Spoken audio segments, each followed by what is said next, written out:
মাজার হাদিস। আল্লাহর রাসূল বলেন, কেউ যদি আমল প্রকাশ করে সে তাকে আল্লাহ বেইজ্জতি করবে, লাঞ্ছিত করবে। আর কেউ যদি আমল গোপন রাখে তাকে আল্লাহ আল্লাহর ওলি বানায়া দিবে। আল্লাহর ওলি কারা? যারা আমল গোপন রাখে। আল্লাহর ওলি কারা? যারা নিজের তাকওয়া গোপন রাখে, আমল গোপন রাখে। কোন মানুষ যদি নিজের আমলটা গোপন রাখে, আল্লাহ তার আমল প্রকাশ করে দেয়, তাইলে তাকে কেরামতি বলা হয়। এটাকে কেরামতি বলা হয়। সে তার আমল গোপন রাখছে, আল্লাহ তার আমলটা প্রকাশ করে। ওই যে 7 তলার উপরে গিয়ে সে নামাজ পড়ে, পৃথিবীর কোনো মানুষ যাতে আমাকে না দেখে, আমি তাহাজ্জুদের নামাজ পড়ব, পৃথিবীর কোনো মানুষ যাতে আমাকে না দেখে।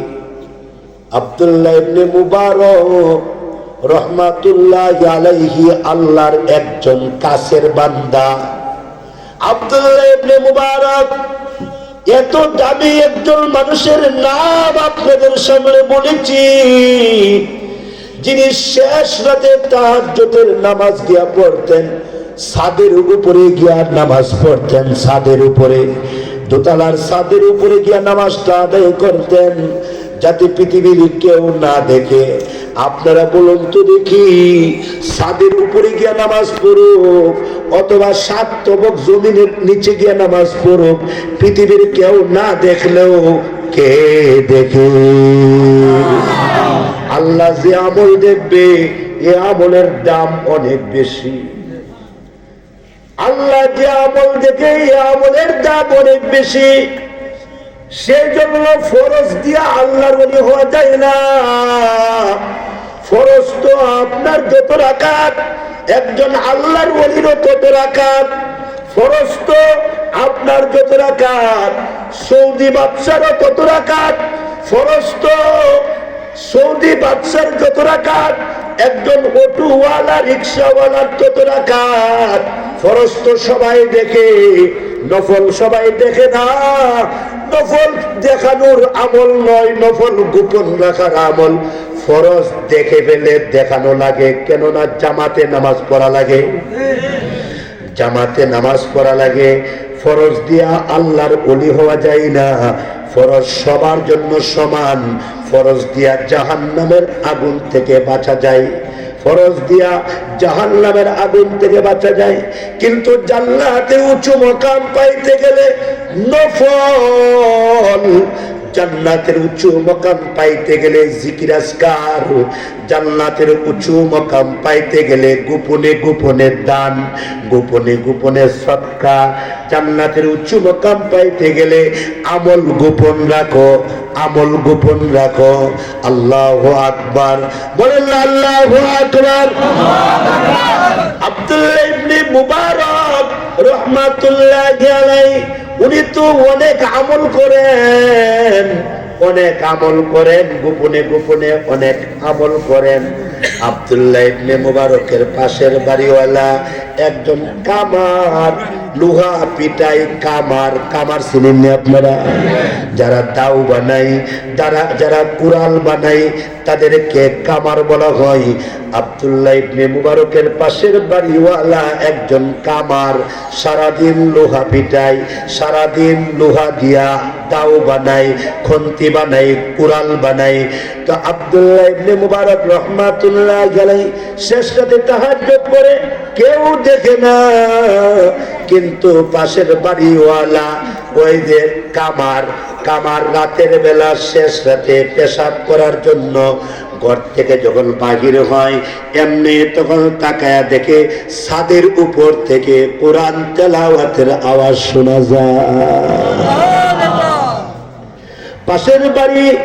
পাশের বাড়ির ছাদের উপর থেকে কোরআন তেলাওয়াতের আওয়াজ শোনা যায়।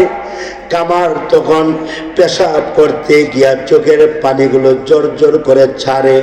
কান্দে আর কয়, আল্লাহ আমারে কামার বানাইলা, আল্লাহ তুমি আমারে কামার বানাইলা, আমার পাশের বাড়িওয়ালাকে তুমি দুতলা বাড়ি দিলা, তাকে এলেম দিলা। উস্তাজুল মুহাদ্দিসিন ইমাম আবু হানিফা রহমাতুল্লাহ, ইমাম বুখারীর উস্তাদের উস্তাদ, ইমাম বুখারীর উস্তাদের উস্তাদ এত বড় আলেম বানাইলা, উস্তাদুল মুহাদ্দিসিন, যার নাম সারা নবী পর্যন্ত কেউ যাইতে পারে না। এ যুবক, তুমি যদি তোমার দাদার কাছে যাইতে চাও, তোমার বাপ হইয়া দাদার কাছে যাইতে হবে, তোমার আব্বা না হইয়া তুমি তোমার দাদার কাছে যাইতে পারবা না। ঠিক তদ্রূপভাবে আব্দুল্লাহ ইবনে মুবারকের নাম ছাড়া পৃথিবীর কোন আলেম নবী পর্যন্ত যাইতে পারে না, রাসূল পর্যন্ত যাইতে পারে না। সে আব্দুল্লাহ ইবনে মুবারককে আল্লাহ তুমি ইলম দিছো, আল্লাহ তুমি তারে দুতলা বাড়ি দিছো, আল্লাহ তুমি তাকে আতিনা ফিদ দুনিয়া দিছো ওয়া আতিনা ফিল আখিরা দিছো, দুনিয়াও দিছো আখিরাতও দিছো, কিন্তু আমাকে তুমি গরিব বানাইলা, আমি তো কামার। আল্লাহ, আমি যদি আব্দুল্লাহ ইবনে মুবারকের মতো হইতাম, আমিও কিন্তু শেষ রাতে তাহাজ্জুদের নামাজ পড়তাম। আল্লাহ গো, সারাদিন লোহা পিটাইয়া হাত পা ওগুলা ব্যথা শুরু হয়ে যায়, শেষ রাতে আল্লাহ এমন ঘুমাই, আমি শেষ রাতে তাহাজ্জুদের নামাজটা পড়তে পারি না।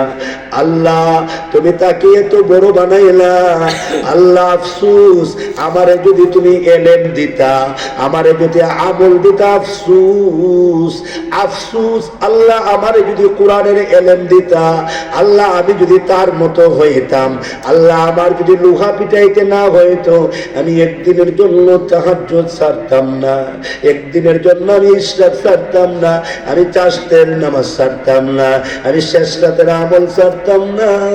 এটাকে বলা হয় ঈর্ষা। এটাকে কি বলে? ঈর্ষা। ঈর্ষা জায়েজ, হিংসা হারাম। কথা কয় না? হিংসা হারাম, হারাম। হিংসা করে কয় আল্লাহ তার দুতলা বাড়িটারে ঠেডা মাইরা ফালাইয়া দাও, ভূমিকম্প দিয়ে দশাইয়া দাও, আল্লাহ হে যাতে জীবনে উপরে উঠতে না পারে, আল্লাহ তার ধ্বংস করে দাও। এমন মানুষ মনে হাজিগঞ্জ নাই? আছে, আছে, আছে। তার ধ্বংস করে দাও, আল্লাহ তার শেষ করে দাও। আল্লাহ তার উপরে যদি গাড়ি ফইয়া একটা উল্টে ফইয়া একটা সেপ্ট হয়ে যেত না, আল্লাহ তার বাচ্চাটি যদি সত্যি মারা যেত, এরকম লোক বাংলাদেশে অভাব নাই, অভাব নাই। এটা দেখো হিংসা। আর ঈর্ষা কারে কয়? ঈর্ষা বলা হয় প্রভু তার সন্তানের মতো আমার সন্তানটারে বানায়া দাও, তার সন্তান হাফিজে কুরআন, আমার সন্তানটারে হাফিজে কুরআন বানায়া দাও, তার সন্তান মুফতি, আমার সন্তানকে মুফতি বানায়া দাও, তার সন্তান 5 ওয়াক্ত নামাজি, আমার সন্তানটা যদি 5 ওয়াক্ত নামাজি হইতো। এটাকে বলে ঈর্ষা। ঈর্ষা জায়েজ আর হিংসা হারাম, ঠিক কিনা বলেন? আব্দুল্লাহ ইবনে মুবারকের ভিতরে হলো, কামারের ভিতরে হলো ঈর্ষা। আল্লাহ আমি যদি আব্দুল্লাহ ইবনে মুবারকের মতো হইতাম, আমার জীবনে কোনোদিন তাহাজ্জুদ ছুটতো না, ইশরাক ছুটতো না। আফসুস আল্লাহ আমারে এলেম দিও গো, আফসুস আমারে একটু এলেম দাও, আফসুস আমাকে তাকওয়া দাও, আফসুস আমার সন্তানটারে তার সন্তানের মতো বানায়া দাও। এরকম নিয়ত যার থাকবে, এটা জায়েজ আছে, এটা কোনো না জায়েজ না। আব্দুল্লাহ ইবনে মুবারক ইন্তেকাল করেছে, আর কামারও ইন্তেকাল করেছে, কামার ইন্তেকাল করেছে। আল্লাহু আকবার বলবেন না? কামার ইন্তেকাল করেছে, আব্দুল্লাহ ইবনে মুবারক ইন্তেকাল করেছে। আব্দুল্লাহ ইবনে মুবারকের একজন শাগরেদ, একজন ছাত্র রাতের বেলা স্বপ্ন দেখে, গভীর রাতের স্বপ্ন দেখে আব্দুল্লাহ ইবনে মুবারক জান্নাতের ভিতরে একটা আঙ্গুর গাছের নিচে বসে রয়েছে। জান্নাতের ভিতরে একটা আঙ্গুর গাছের নিচে বসে রয়েছে। এমনি শাগরেদ ডাক দেয়া কয়, উস্তাদ জি আসসালামু আলাইকুম। ওয়া আলাইকুম আসসালাম। ওগো উস্তাদ কেমন আছেন? বলে আলহামদুলিল্লাহ ভালো আছি। আপনি যে আঙ্গুরের বাগানের নিচে আছেন? বলে হ্যাঁ আঙ্গুরের বাগানের নিচে আছি। জান্নাতে গেছেন গো? হ্যাঁ জান্নাতে গেছি।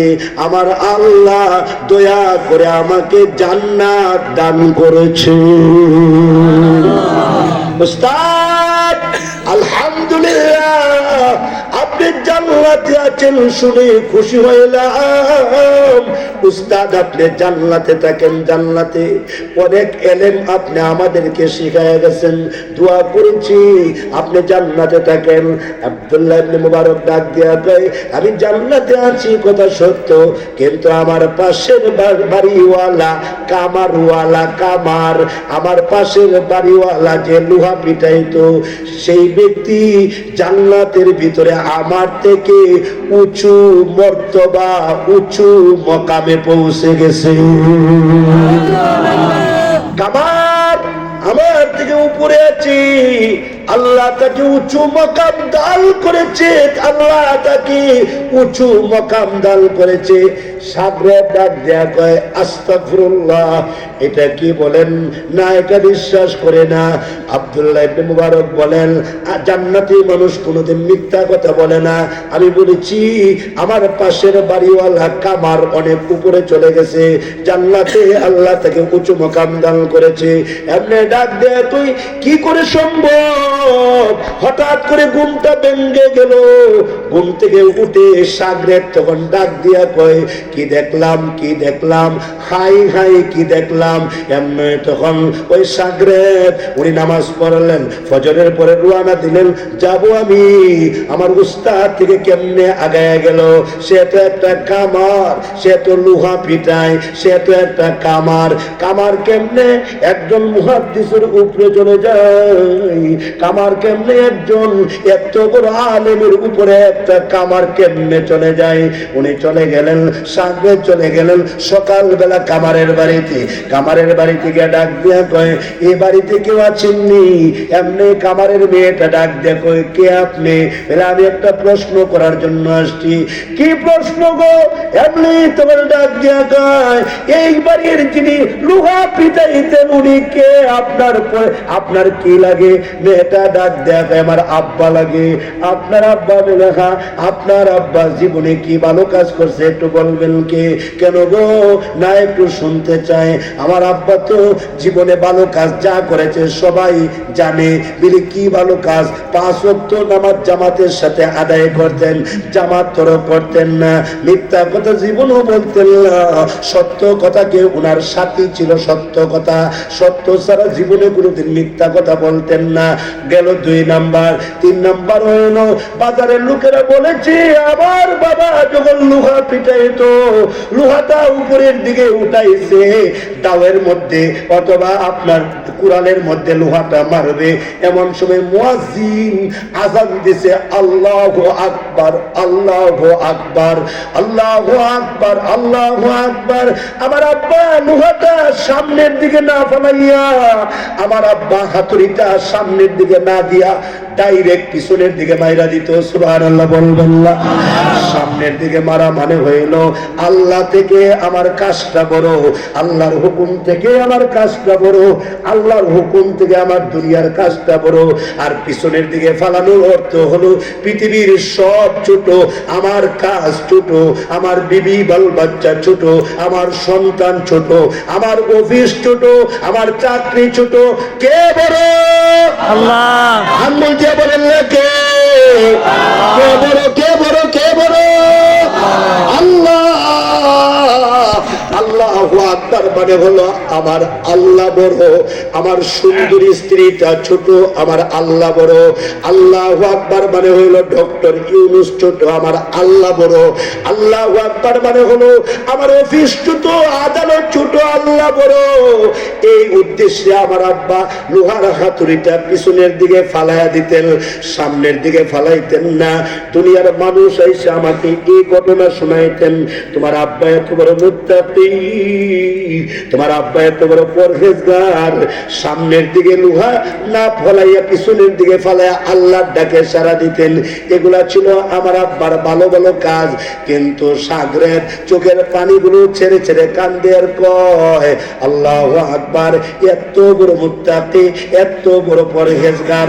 এমনি তখন পরের দিন উনি চলে গেলেন, আবার স্বপ্নে দেখেন ইমাম আব্দুল্লাহ ইবনে মুবারক রাহমাতুল্লাহ আলাইহি আবার স্বপ্নে দেখেন। জিজ্ঞাসা করলেন, হুজুর আপনার উপরে একজন কামার কেমনে চলে গেল? আমি গতকাল তার মেয়েরে জিজ্ঞাসা করছে, ও একটা উপমা উদাহরণ পাইছি, আপনি কিছু জানেননি? বিলে হ্যাঁ আমিও একটা জানি। বিলে কি?